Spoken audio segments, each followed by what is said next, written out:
Hi, welcome to the Creative Edge. This is Scott Snow, and today I want to talk about a couple different types of goals that I've included in my book Hats We Wear.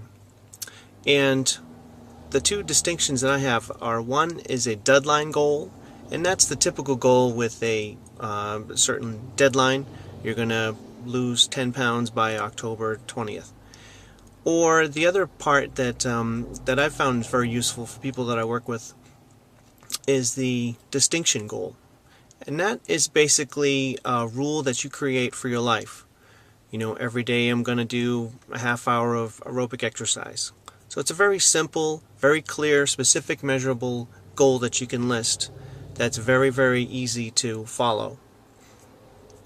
Now, a lot of times you can use the deadline goal as a marker for the distinction goal. So you might use let's say the losing weight.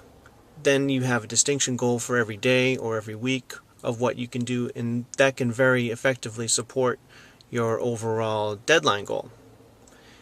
Now, an example that I've found is that sometimes you find that you've got some challenges in your life and you're looking to be able to overcome them.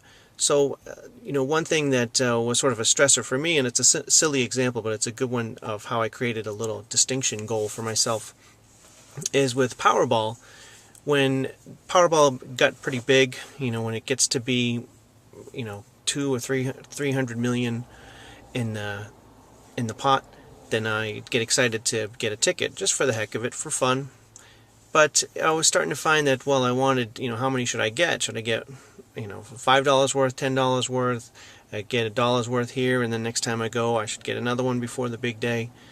And I started to say, if I just make a clear rule that I can be happy with, then I'd be so much more content. So what I did was I came up with a rule of get one ticket, a single ticket, at least you're in the game, when it's over $200 million.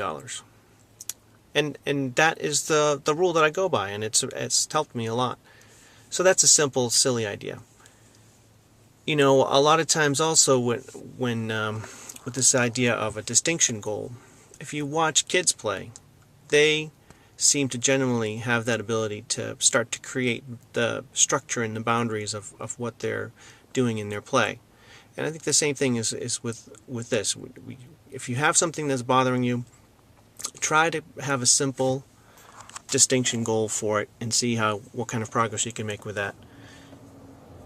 A lot of times you'll find that you'll easily overachieve on your distinction goals, these little rules that you make for your different areas of your life. For instance, with I found that even with goals for reading books for certain areas of your life, let's say for my business, sometimes if you say, I'll read one book a month for my company, and then all of a sudden you realize you're consuming 4 or 5 books a month. So it's nice in that way too, that it draws that line in the sand for you to work with. I've included a link of another blog post that talks a little bit more specifically about the difference between distinction goals and deadline goals.